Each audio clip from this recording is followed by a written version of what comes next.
Welcome, folks, to What's Up at White Plains. Hope you're all doing well, and we're glad you're watching today. A very special day at White Plains. A special guest with me today is the Reverend Dr. Jim Harnish.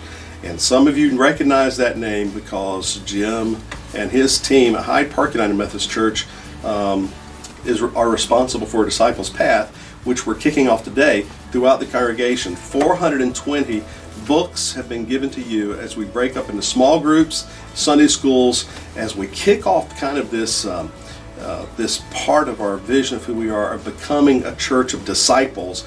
And that's not just pew sitters, but that's people that are real disciples and want to follow Jesus. So welcome, Jim. Glad you're here, buddy. Thank you for preaching today. I'm glad you were here today. It gives me a break. Matter of fact, I just thought I've had 4 weeks of not preaching. Wow.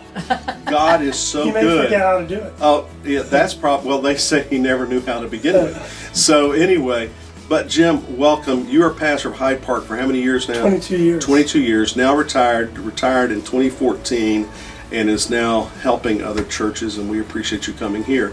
But Jim, as you think about, we're starting a Disciples Path today, what would you envision as a whole church doing this together as a church-wide study and preaching series for the next 6 weeks on every kind of chapter? What would you think is going to be the most beneficial? What do you think this will do for us? And you're not selling books. He didn't come to sell books. We bought him before he arrived. So anyway, what do you think? Great. Well, thank you, Ray, and thanks for the privilege of being a part of it. And yeah. I think our hope in this would be that God would use it to do a couple things. One, to really help disciples grow in their own spiritual disciplines. Yeah. And the reason it's a workbook is so that by the time people get through the series, that they will have practiced the essential disciplines that then they can continue to use to sustain their growth into the future.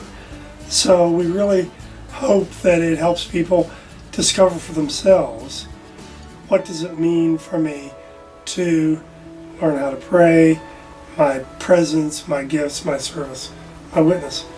And I think on another level, one of the things that we've been seeing in terms of the way the Spirit has used it is for folks within our part of the Christian community to rediscover and reclaim what it means to be a follower of Christ in the Methodist tradition.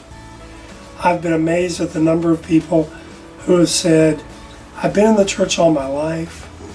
I had no idea that we had a distinctive way of understanding our discipleship, and that they've discovered new vitality in those things that are at the center of Wesleyan theology, Wesleyan spiritual tradition.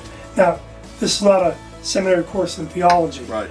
Our hope is that in very practical ways, they experience a Methodist understanding of God's grace, of how that grace meets us along the journey of our life, and then begins a work of transformation that goes on throughout all of our life journey.